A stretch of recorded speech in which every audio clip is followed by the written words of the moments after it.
Welcome to Section 2 of our second Financial Freedom Seminar. In this video, we'll cover some basics of investing, popular strategies, types of accounts, and more.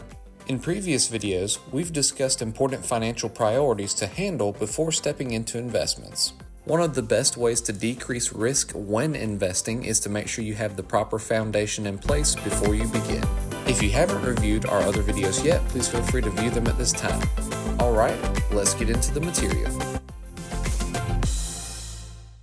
When I've been working with people with their investments, there's so many times where I've seen people put the cart before the horse. They want to start investing before they build up a proper foundation with their savings, and then a 2008 happens, or a COVID happens, or whatever the case is, and they need access to that money. Well, it's all tied up in something that's dropped 20% or more. And so I'm a huge proponent of having plenty of savings in place first before we really step aggressively into pushing those investments to go even further and further for us. When we look at the difference between savings and investing, at their core, really, they're the same. They're taking money and they're putting it towards future you.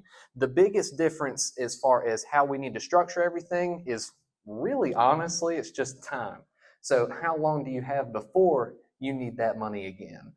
Something that's a shorter term, you're probably going to want to put it in some sort of savings option, and we'll get into some of those details as well. And then some of the longer term things, you may want to look to other types of investments just because of the period of time you have between current you and the exact future you that you need that money to be saved for. So savings is going to have a lower risk. It's not going to have those fluctuations like you could see on an investment account. And like I said, it's better for shorter term goals, whereas investing is going to be a little bit higher risk, but it's going to be better for longer term options. So we kind of talked about this a little bit earlier during the definitions. So for those of us who maybe did not enjoy math class too much, I am not going to be hitting on too much math, actual math. I'm going to be giving you the pictures. So if you like to look at the pictures in books instead of read the books, this is perfect for you. So when we look at different types of growth, there's really two different types. So there's linear growth and exponential growth. Don't worry, I'm going to ask everybody to spell those once we're done. When we look at the difference between linear and exponential growth, we'll see that exponential growth really starts to take off over time, whereas linear's on that steady upward progress, moving the same direction, or same magnitude, I should say. For example, I put some numbers up here. So on that linear growth side, let's say that somebody started out with $100 and they put $10 into it every single month or every year. I'm just using pure numbers for this. But over those 7 years, they're going to go $100, $110, $120, $130, so on and so forth. So that's your example of linear growth. And a lot of times we find ourselves thinking in that capacity when we're thinking of what's going to be coming up for us in the future. But this is the exciting part of it. If I was a dog, I'd be wagging my tail like crazy. Because when we talk about exponential growth, I use the example of something that's earning 10% on an annual basis. So we're starting out at 100, and yes, that first year looks the same. It only went up $10, so you really don't see the big difference between the two. I mean, really, there's no difference. But we'll notice that next 10% goes to 121, then to 133, then 146. And you can see that it's starting to grow at a greater rate than what that linear growth is going to be. The interest that you're earning or the growth that you're seeing from your investments is going to compound on top of itself over time. Exactly. And that's where we talked about letting that surplus marry with that time to really allow that compounding growth to take place for us. I've got a little example for us to work through, and I am a numbers nerd, so get ready, here we go. We're going to take an example of somebody who had $10,000 starting out, and we're going to see how it grows over a 5-year, 10, 20, and 40-year period. And across the whole example, we're going to assume that it earns an annual rate of 8%, which, oh, that would be wonderful. And actually, in plenty of investment accounts, you can earn an average of 8% pretty steadily. But what I did was I just used that as a kind of a moderate number to take care of. But what I did right here is I gave us our starting amount. So there's that 10,000 that we started out with. And by the end of that 5-year period, it's gone up to $14,900. I mean, we're only $2 off. Alex, let me say this before you move on. Explain that because a lot of people say about that 8%. Understanding that, y'all, an 8% growth is a pretty common thing. And what that means is that over time, you're going to be earning an average of 8%. It might be 4% right now, but it might jump up to 13% next month. It might fall back. That's what we're saying. So over time. So don't be afraid and say, oh, that thing's not making any money. Over time is how it's going to make money. That's why he was saying 8 is a pretty modest thing. If you take basically you invest into a good mutual fund that you've done your spend on over a 10, 15-year period, you're going to probably make 8% or more easily in that mutual fund. And for example, so where I work at, we've got our mutual funds with Vanguard. That's who we partnership. That's who runs all of our investments for us. Now, our moderate options over the past 10 years have averaged right at 8%. Now, in some years, it was up 5.7. Next year, it was down 2.3. Next year, it was up 12.8. And it had that fluctuation that went along over time. But when you really average everything out, it was consistently an 8% return that we saw. But, so jumping back into the example, we started out here with 10,000. And over that first 5-year period, assuming that it earned an average return of 8% a year, then that 10,000 would have grown to $14,898. So over that period of time, it went up right at $4,900, which isn't too bad. That's a pretty good return for us. So what a lot of folks would think is that over that next 5-year period, that it would also go up another $4,900-ish. Well, nope. Over that next 5-year period, so to year 10, instead of it increasing by another $4,900 and going to $19,800 over that period of time, instead it grew to $22,200. So hey, that's a little bit better for us. It's still not anything. It's not going to buy us a beach house in the Bahamas by any means, but it's still a little bit better for us. So what you would have most folks would think is, okay, well, if it's grown that much over 10 years, if it's gone over $12,000 over that first 10 years, then over the next 10 years, you would expect it to just double that. But instead of it growing by $12,000 over that next 10-year period, it's now grown from that starting point over $39,000. So we can see it starting to pick up for us. And so let's really test this bad boy out and run it out to year 40. $242,733. So what we've noticed is that each of these segments are pretty evenly spaced. So this is the first 5 years, and that's that next 5-year period. Here's that first 10 years. Here's that next 10-year period. And you would think on that linear basis that it's going to grow at a similar rate. But the magic of that compounding and that time that you have access to is it'll consistently go up and up and up and up and up and up and up at a greater rate for you over time. So Alex, what would happen if I happen to put another 10,000 on top of that? Well, good golly, Miss Molly, that would just double it. And with this, I didn't assume that we were doing any kind of regular contributions into that account. A lot of times what we'll see with our retirement accounts, like our 401ks, our 403bs, our IRAs, whatever the case is, you've got money going in every single paycheck, and it's just going to happen automatically, automated, and it's going to happen without you even having to think about it at all. So this simple example here is just saying that you started with this, and over time, that's how that starting amount grew. And as you're able to stack on additional savings through your payroll deductions into your retirement account or whatever you set up outside of that, that's only going to increase the returns that you're seeing at that end goal. So for just with this example, 8%, so for a $20,000 investment, you'd have $500,000. Exactly. Yep. 30, you'd have $750,000. Yep. For a $40,000 investment, you'd have $1 million. And it doesn't just stop there. The beautiful thing about it is that as we're getting into retirement, and of course, this example is really just to show that compounding effect and how it really takes a hold of everything over time. But when it comes to, for example, somebody who's worked for 40 years and they've had time to let that money grow, most of the time you're going to continue letting it grow for you. You're going to take off of it as you need to help you live and buy you a car and take a trip with your grandkids or whatever the case is. But while you're using that money, it's regenerating right back for you, which is a kingdom principle in itself of regeneration that's constantly occurring. That's exactly right. Now, one thing that I want to kind of get into, and we're not going to get into, this specific investment is the right one for you, because I don't know all y'all's specific scenarios. Everybody in here is at a different stage of life. They have different goals. And so different types of investments are better fits for you.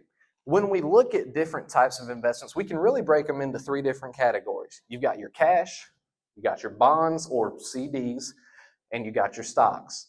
And so looking at the cash piece, here are some traits of cash. So the main purpose of the money, and this is what your savings or your checking accounts are, is going to be to have easy access at all times. What you'll see is it does not fluctuate. Now, like we were talking about earlier, the interest rate that you're earning might fluctuate a little bit. For example, I have a Capital One high yield savings account. When I started out, it was earning 4.5, and now it's at 3 point something. But my balance has never had a downward fluctuation. It's just the interest rate that I'm earning has fluctuated over time.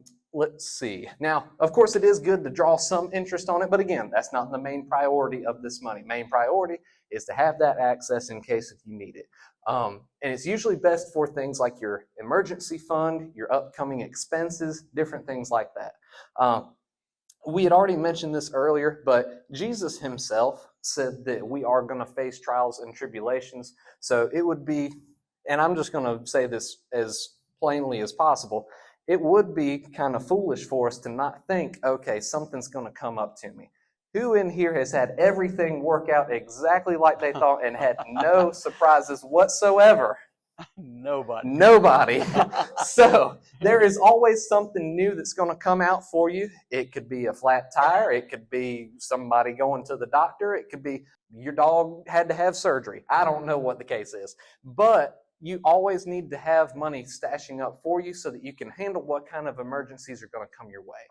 The unknown unknowns are only going to be known when you come up to them. That's right. And so you need to have that money stashed up for you. Also, some other examples of that for like me and Ash, for example. We are renting right now just because we're brand spanking new. So over time, we're going to be saving up cash to put on a down payment towards a home. We're going to be saving up for whenever we want to have kids. My car is not the newest, flashiest car out there, and it's not on its last leg, but it's getting closer with time. But I'm going to need a new car at some point. There's all these different types of things that we're saving up towards. And so having that money consistently set aside for those different types of purposes is only going to take away my stress that I would have come that period of time. Now, going into the other class that we have, which is more of our bonds, what this is going to be is it's going to be mainly used for short-term growth. And so this is typically going to be stuff where it's within the next few years. Even if there's a case where you need something, let's say 8 months down the road. Like if I know that let's say I got a child that's about to go to college, and I know I have X amount of money that I want to be for them, and they're about to go to college in 6 months. Certain cases, there's CDs or bonds out there that'll pay you interest over a 6-month period where it's locked up and that money is consistently growing for you at a set interest rate over that set period of time. And so it allows you to plan accordingly, because what if you threw it into an account that had stock exposure? Well, we don't know what's going to happen. Already earlier this year, whenever Trump was talking about tariffs, we saw the stock market take a big dip just out of the blue all of a sudden. So what happens if you needed access to that money at that point in time? Well, you would have had to take a loss, and your plan would not have worked out as efficiently as what you had planned for it. Usually what these will do is earn a little bit more interest than some of your cash options. And like I said, they're often best for expenses within typically the next 1 to 5 years.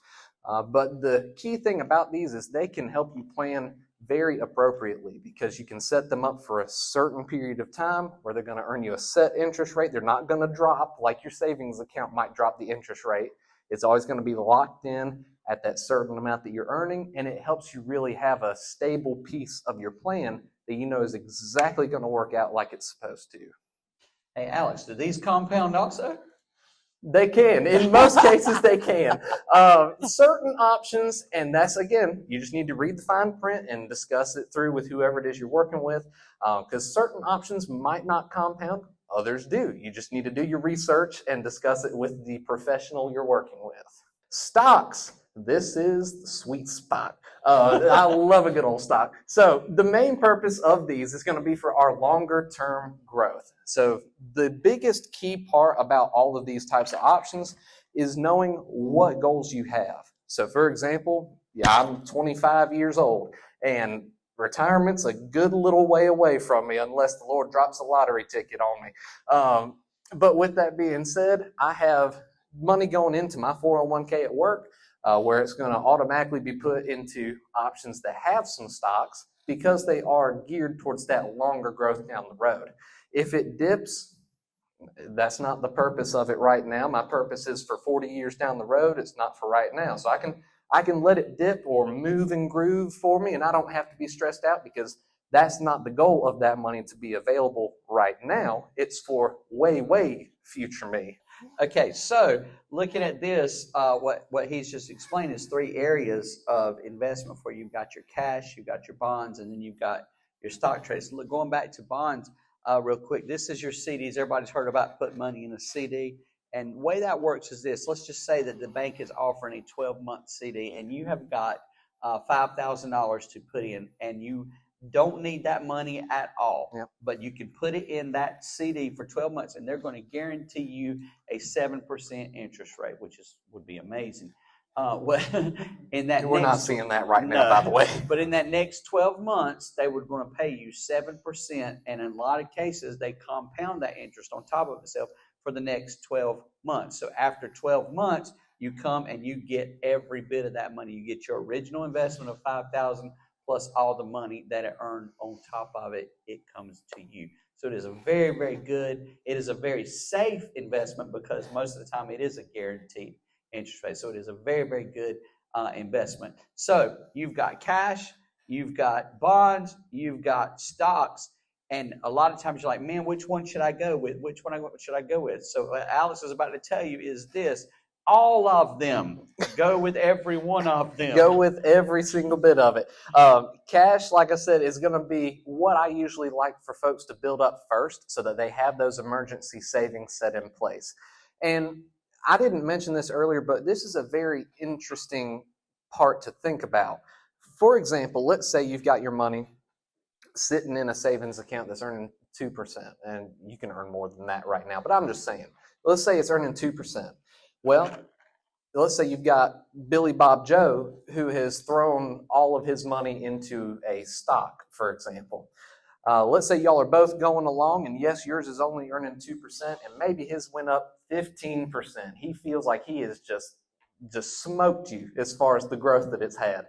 Well, then 2008 comes along, and we know how fun that part was. Don't we all hopefully remember how fun 2008 was? Wink, wink. So Billy Bob Joe, his stock went from being up 15% to down 30%. And now he's got to pull it out and take a 30% loss on his money because he needed it at that period of time. Well, you were still earning 2% on your money. Who's the fool now? So it's important, because like we were saying, with those savings, it's not as big of a focus to have them earning the most interest for us. It's for them to be available so that we don't have to take a loss on an investment, or we don't have to be penalized by pulling out of an investment early, or we don't have to get into credit card debt where we're being charged 25-30% in interest. That helps provide us with opportunities and the availability to avoid some of those pitfalls or bad financial experiences. Another thing that this is a little rabbit hole off on the side, but God was dropping this on me the other day, actually, and he dropped it just now on me again. When it comes to your savings, of course, we're supposed to be obedient to whatever Holy Spirit is leading us in. So that can be, I need you to get up and move to Albuquerque, or whatever the case is. Having that extra cash provides you with the availability or the opportunity to take advantage of whatever he's leading you in. That's right. Because near about anything that he guides you in that's not directly personal inside of you is going to involve money in some form or manner. And so having some access to cash at all times is going to allow you to be more open and more, I don't want to say it, Flexible. more joyful, more excited, more flexible whenever Holy Spirit is imparting something on you so that you can act in obedience to his guidance. But one important thing that I want to touch on is diversification. So I have seen so many people, unfortunately, who they had all their money in one single stock, for example. And for years and years and years and years and years, it was doing wonderful. And then something happened. It does not matter what in the world that is, but it tanked over a period of time and it did not come back up. So I like to definitely put focus into the aspect of diversification. And this really comes into play when you have things that involve like stocks and things along those manner. So diversification helps mitigate the risk of having your portfolio over-concentrated in a single stock or bond. Basically meaning that it helps you decrease the amount of risk that you've got. Long story short, you're spreading your eggs in more baskets. And so you've got that principle that you're acting upon. I like to always present people this option here. So let's say let's take a trip to the Seattle, what's the Seattle thing, the tall thing? The Space Needle, thank you. Let's say we have gone over to the Seattle Space Needle and we have just gone up on the top and we've looked around at all the clouds because it's always terrible weather in Seattle. And so now we're about to come on down. Well, you've got two options of elevators that you're going to ride in. You got one that is just one cable. If that bad boy snaps, you're toast. Now let's take the other example of another elevator that's got hundreds, even thousands of cables that's tied into it. Okay, well, if one breaks, you got 100 or 1,000 other ones that's still holding it up. So you got that extra protection that's involved with it. So a lot of investment options that you'll find, you'll hear a lot of folks, and especially in my role, I get a lot of folks talking about, hey, should I buy NVIDIA? Or hey, should I put all my money in Bitcoin? Or hey, this and that. Putting it in that one single option may return really good results for you, but it also has that other degree of risk because you have your portfolio over-concentrated in just one option. There's a lot of different investment options out there that have that diversification and they spread out that risk. There's going to be companies every single year that shoot to the moon and they look like the next big thing. There's going to be others that fall flat on their face and they're done for. What that diversification allows you to do is take the benefit of the overall market and really see a good decreased risk option for yourself. One thing that I like to touch on is a very common option that's out there, which are mutual funds. Now, what I'm saying here, because I could go, y'all, for my role, there's a stack of books that thick of different investment things that I've learned on and all that kind of stuff. So this is one of the most common and easily accessible investment options out there are mutual funds. It's a lot of times what you'll see inside of your retirement account. It's a lot of what different investment advisors will offer or recommend to you. And so the easiest way that I think about a mutual fund is one of these nice little comforter bedding packages that you can buy at the store. Because y'all, I'm color deficient. I can't tell blue from purples, from reds, from browns. And if I went to the store and I tried to pick out a bunch of bedding stuff for Ash, she'd have me returning half of it. So if I was supposed to be the one to go and pick up the bedding, which she would never let me do, but if that was the case, I would always want to go for one of the nice pre-packaged options. It's got the right sheets that mix with the right comforter, which mix with the right everything else that's all put together for you. So what mutual funds are a preset mixture of stocks and bonds.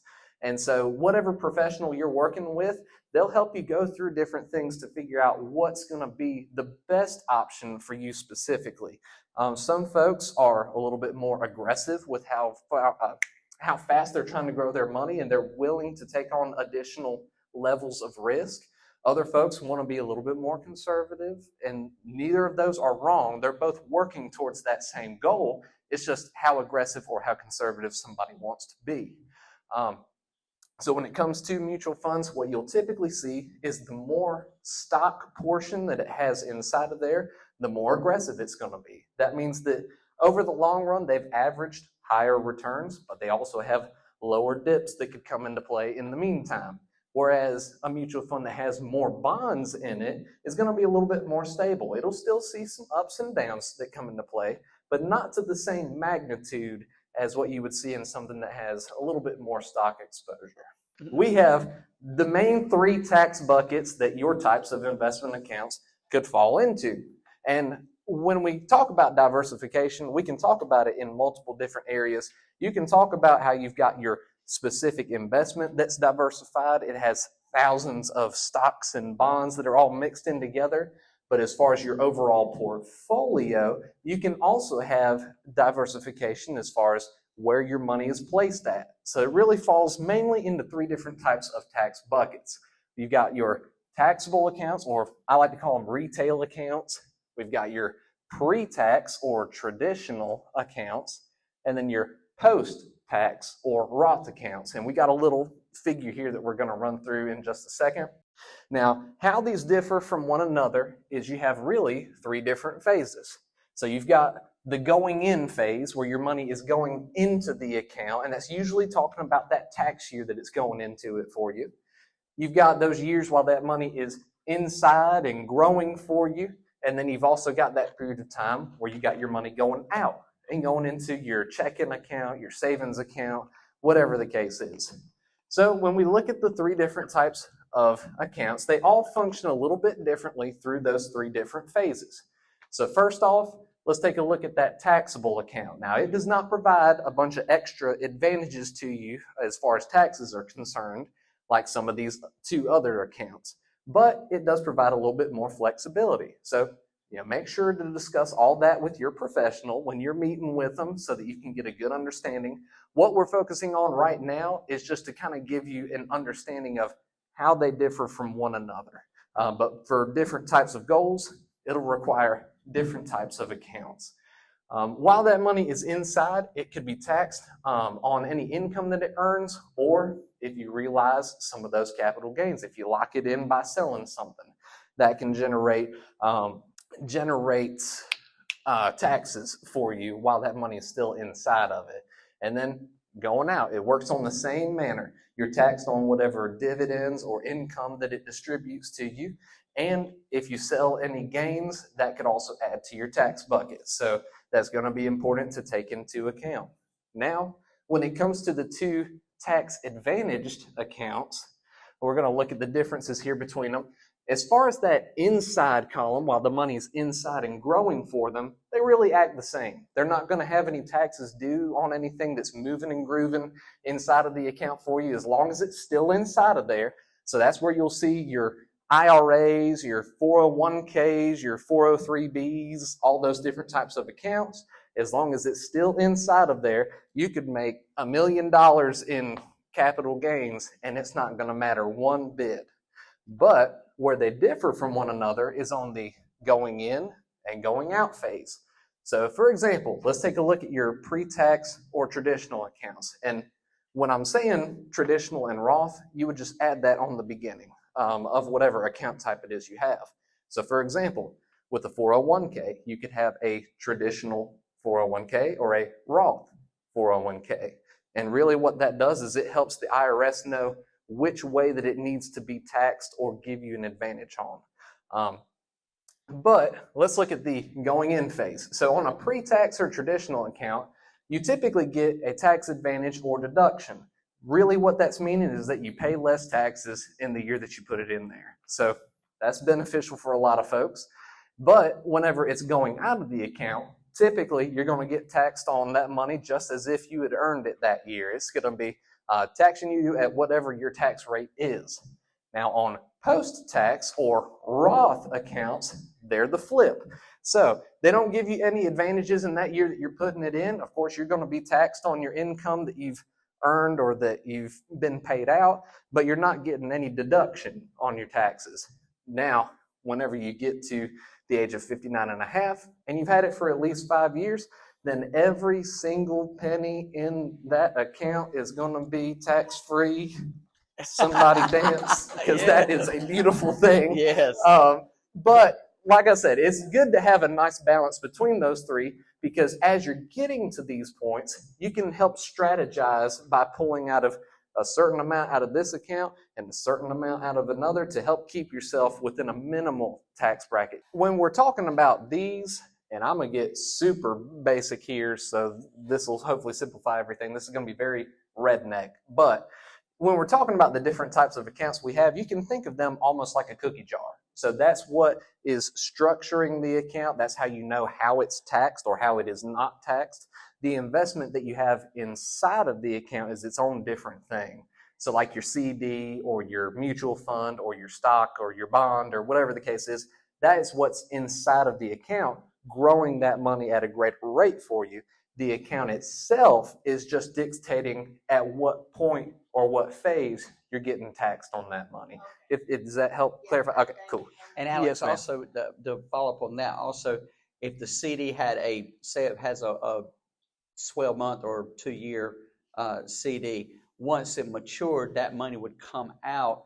If you didn't want to be taxed on it, you'd have to reinvest that money. Right. Yep. So, for example, what he was saying was if you have a mutual fund or if you have a CD or anything that's building for you, as long as that money that you started with and what it has accrued or built for you is still inside of that account, there's still no taxes due on that.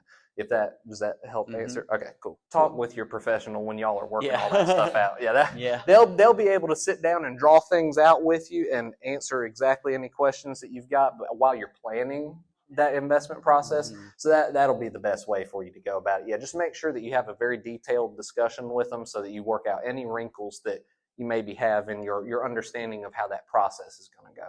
But a CD does have a maturing date. And so at that time, no matter if it's 1 year, 2 years, or whatever, at that time, yes, you will have to do something with that money. Yep, exactly. But yeah, like we said, just make sure you discuss it well while you're planning everything with your professional. Yes. Absolutely.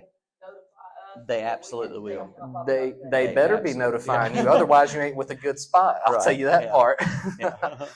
But let's see, you want to hit the next slide for us? All right, so one thing that I also want to talk about, and that leads in perfectly with what I'm discussing here.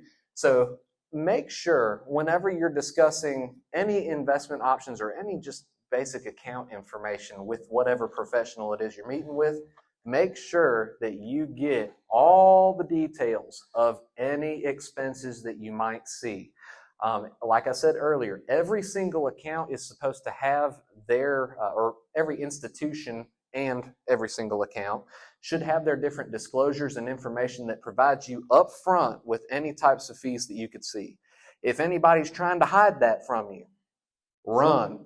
That is not a good sign. That's right. That you are working with somebody who's got your best interest at heart. They should be fully transparent with everything they're discussing with you, and they should cover every detail with any of these. So I'm going to run through some of these real quick.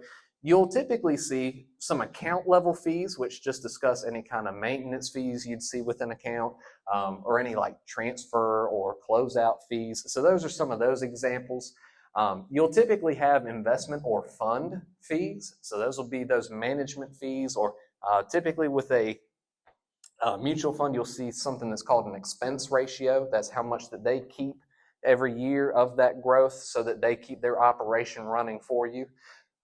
You'll typically see like trading and transactions fees. So that could be your commissions, your fee for buying it, fee for selling it, whatever the case is. And all these are different across every institution. So that's why it's important to figure out what's specific to them. And then a lot of places that do advise on your investments, they'll typically have an advisory fee or a wrap fee. But those are basically the main 4 classes that those types of fees fall within. But here, hit the next one real quick. And one thing I want to say about this, don't be afraid of that, because y'all, usually these fees are very low. When we talk about these different expenses and fees, they're not coming and taking a large percentage of your money. It doesn't work that way. For instance, just to give you an example, basically to close an account with Vanguard, for instance, flat $25, and you get all of your money. So don't be afraid of these fees or something. They're not going to be taking your money. This is just for them to be able to handle it and for you to be able to do things with it. Exactly. In certain places, they might charge more for certain things or certain types of fees. So that's why it's very important to discuss all of that with whatever professional it is that you're meeting with while y'all are thinking about what you might step into. Don't start inquiring about this after you've already stepped into the account. You want to know what you need to expect before you make that decision and lock anything in. The fee schedule, so it's not talking about the time of your fees. That is talking about the document that has all your fees discussed on it. So typically they'll show every type of potential fee you could possibly ever see will be listed on that page for you to look at. So that's what you need to ask for, is your fee schedule at whatever institution it is that you're thinking about working with. And of course, I know a lot of y'all are already working with different folks. So still, if you don't know what the deal is as far as how much you're getting charged, ask them for their fee schedule. And if they're hiding it, go ahead and start looking somewhere else. That's right. Because they need to be fully transparent with every single thing that you could see when it comes to these accounts. But just like Pastor Randall said, don't let this scare you. They're typically much lower than what you'll see as far as the returns that you're going to receive.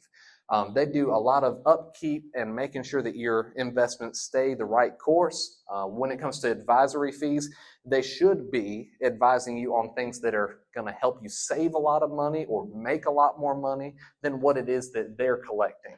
So you just need to make sure that you weigh out all the pros and cons while you're thinking about going into any of these types of options. All right, so we have pretty much reached the end, but going forward, I want to touch on a few little things here. So, of course, first things first, always make sure you are tithing, giving, and pledging. We know, again, like we discussed at the very beginning, sowing into the kingdom is the best investment that there is. Of course, the Lord is already bringing stuff back to us right now here on earth, but there's no telling how amazing the returns are going to be on this investment once we get to heaven. That's right. God does not average 10% returns. There's no telling what kind of returns He is putting on our investments that we're sowing into the kingdom. So make sure, of course, that's mainly in reference to the giving and pledging. Tithing, as we've discussed in sermons and in our first part of our seminar, is very important because that tithing is basically going to keep you where you're not having to give it a 2-sentence explanation. Right. Tithing, the best way to look at tithing is this. Tithing is not an offering. Tithing is not a pledge. Tithing is something that God requires. It is not a sacrifice. It is a requirement. The best way to look at it is it's your rent payment for being here on earth. Yep. That's the best way to look at it. If you are tithing, I promise you God will take care of everything. Above your tithing is your offerings, is your sacrifices, is your giving. He'll pour blessings on blessings on blessings on that. But if you want to maintain your life, just make sure you tithe. Exactly. Now, first things first, select your goals and weigh out your priorities. Now, especially when it comes to relationships, spouses, talk about these things. Work together on them. Figure out exactly what priorities and goals that y'all have in common. There might be things that y'all have different. So you need to come into agreement on every single thing that you're doing, because otherwise it's cursed and it's not going to work. That's right. I'm just speaking the facts like it is. That's right. And of course, if you're not married, then hey, do your thing. Go on ahead. Now, when you set up your finances, make sure that they align with your goals and your dreams that you have. We can make sure that your finances are set up exactly like they need to be, because all of our goals, and this is the beautiful thing about personal finances, it's all personal. your case is different from the next person, who's different from the next person, who's different from the next, and so on down the line. So you have different goals and time frames and age and risk appetite and all different kinds of things that are different from everybody else. So you need to find out exactly what your goals are and then structure your finances in a way that's going to try and achieve every single one of those goals. Again, automate your process of saving and investing. You can make sure to get it set up super easily and then just adjust it as time goes. You don't have to have it locked in forever how you started it out with. Life's never going to stay the same as what it is right now. Life's always going to change, so you're going to have to evolve with how life is progressing. Study what the Bible says about these topics. Yes. Study That's right. it. This is going to be extremely important because it'll align your thinking about money with what God knows and thinks about money. That's right. Let's see. Learn more about what these different items and options can do for you. So knowledge is power. What we're doing today, because like I said, we're not teaching you, hey, this 60-40 stock bond mutual fund through so-and-so is going to be the best option out there for every single person. I would not be working in my position right now if that was my attitude towards everything, because it's completely different. So because your scenario is different from everybody else's, take time to learn. Take just a few minutes every day or every week to just go online and research different things. Or I've watched all kinds of YouTube videos and listened to podcasts and stuff, and I've learned so many different things. And as you grow in your knowledge, you're going to be able to make even more sound decisions and have more peace about everything as you're going forward. Let's see. And then the last thing I like to touch on is to review your finances on a regular basis. This is very important because you can have the biggest gumption to go ahead and jump into it, and somebody could get everything all wrapped up and finalized this week as far as what's going to be a perfect fit. Well, your life, like I said, is going to change at some point in some manner or another. So you need to be reviewing your finances on a regular basis just to see what changes or adjustments you might need to make sure it's right on line with what you need. Absolutely. That's so great. And the thing is this is all a process. There's nobody in here, I promise you, that's going to walk out today and say, oh, I got it all. I know exactly what to do, because just like you said, everybody's case is different. Going all the way back to the beginning, if you haven't learned how to budget, yes. Number one, if you can't control your budget and your monthly budget, then you're not even close to this point yet. So go back to the beginning, learn to budget, discipline yourself with your money. If you have never saved money in your life, investing is not where you should be at right now. Right now should be learning to save. Open a savings account. Start there. Always start small. The Bible says do not despise small beginnings, because God has to have something to work with. I remember Daddy used to say this: don't try to get God to bless what you're doing. Find out what God is blessing and do that. That's the difference. We have to create avenues for God to bless us. God is not a counterfeiter. He's not just going to tell you, you're not going to open your mailbox and there's just going to be $1 million of cash sitting in there. He doesn't do that. God doesn't make money. What God does is He blesses the avenues that you've created for Him to bless, to generate your wealth. So in other words, if you don't have a savings account set up, you can't say, God, bless my savings. Oh, Lord, I want you to come and give me the highest interest rate. Well, you don't have a savings account, so He can't bless that. So create avenues for yourself to be blessed, and God will bless you for that. And so take all of this. I hope y'all have enjoyed this. I know it's a lot of information, but we're going to just try our best to just help you in any way, shape that we can. And we got a few minutes, so if we got any questions. And I did want to touch on the handouts as well. We've got some of those things that are in your packet that discuss the tithing formulas that you have so that you can figure out exactly how much it is you need to tithe. They list out those different spending priorities, all different kinds of things in there that'll be useful for you to look back on and keep in check as you're going through everything with your finances. Some of you who took the first level might remember your debt payoff list and all those types of things. So I had that also provided for you, because hopefully you used that first one already. So if you need another copy, or if you're new, you didn't take the first seminar and you're on, starting on part 2, which is totally cool with me. But this will help you structure it in a good way to know what order is going to be best for you to pay off those debts in the fastest manner for you. And then also that very last page, we have the copy of this slide so that you know what things you need to pay attention to going forward, as well as a bunch of different verses from the Word of God about money. So all this stuff is for you to take forward. Oh, and of course the reflection survey. So you can use that for your personal use so that you can review things and see, okay, how am I thinking about money? How do I have stuff set up? What do I need to do? All that stuff. It'll be a good self-reflection guide to you to look at going forward as you're really molding this process to fit you the best way that it can. Thank you for viewing part 2 of our second Financial Freedom Seminar. This video has covered important foundational knowledge about investing that you can use to make wise decisions to enhance your future. If you would like to view our other financial content, please click on the playlist shown on the screen. We pray God pours unbelievable financial blessings on you and your loved ones.